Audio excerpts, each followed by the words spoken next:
Folks, we've all heard tall tales, fish stories about the one that got away, urban legends about alligators in the sewers. But down in Brazil, they've got a whopper of a story, and it's got more legs than a bucket of chicken. Literally. I'm talking about the Minhocão, a mythical creature so massive, so terrifying, it makes Godzilla look like a gecko. This ain't no earthworm you find in your garden, folks. This thing's got more curves than a country road and leaves trenches deeper Elon Musk's Boring Company. We're talking hundreds of feet long, folks. Hundreds! They say it can tunnel through solid rock like it's wet tissue paper, leaving chaos and destruction in its wake. And the noise? Like a subway train derailing in your backyard. Sleep tight, I can't wait to get started today, but before we begin, if you like this kind of content, please like the video, comment below, and subscribe to my channel. Also, let me know if you have any suggestions for topics you want to see in a video in the comments below. Now let's dive in. Now, the heartland of Minhocão country is the Brazilian Sertão, a vast, dry region that's as mysterious as it is beautiful.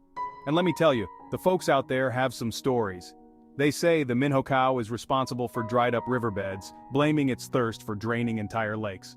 Others claim it can knock down trees with a flick of its tail, which, considering its supposed size, is basically like me swatting a fly with a telephone pole. And the footprints? Forget Bigfoot, we're talking craters the size of kiddie pools. Of course, no one's ever gotten a clear picture of this thing, which, frankly, is the smartest thing this monster does. If I were that ugly, I'd stay hidden too. So what's the truth about the Minhocão? Well, like any good legend, it's a mix of folklore, exaggeration, and maybe, just maybe, a kernel of truth. Some scientists speculate the Minhocão tales could be based on sightings of giant earthworms, which, while nowhere near the size of a school bus, can still grow to be pretty darn big. Others point to the fossilized burrows of extinct giant sloths, suggesting maybe those footprints aren't so far-fetched after all. But hey, who am I to ruin a good story with facts? Sometimes it's more fun to embrace the mystery, to imagine a world where giant subterranean worms roam free. Just, maybe not in my backyard.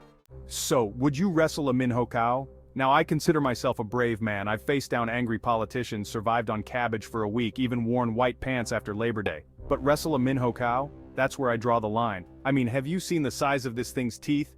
Okay, so maybe no one's actually seen its teeth, but can you imagine? They'd be like steak knives.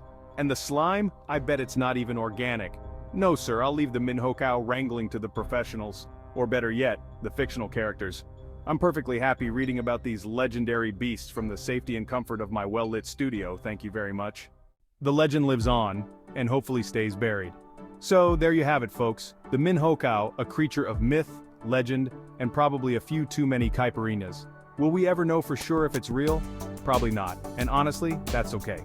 Because sometimes the most important stories are the ones we tell around campfires. The ones that make us laugh, gasp, and maybe check under the bed before turning off the lights, just in case. But hey, if you ever find yourself in the Brazilian Sertão, keep your eyes peeled, and if you see a giant worm, well first, get a picture, then run like the wind, and maybe invest in some stronger gardening gloves.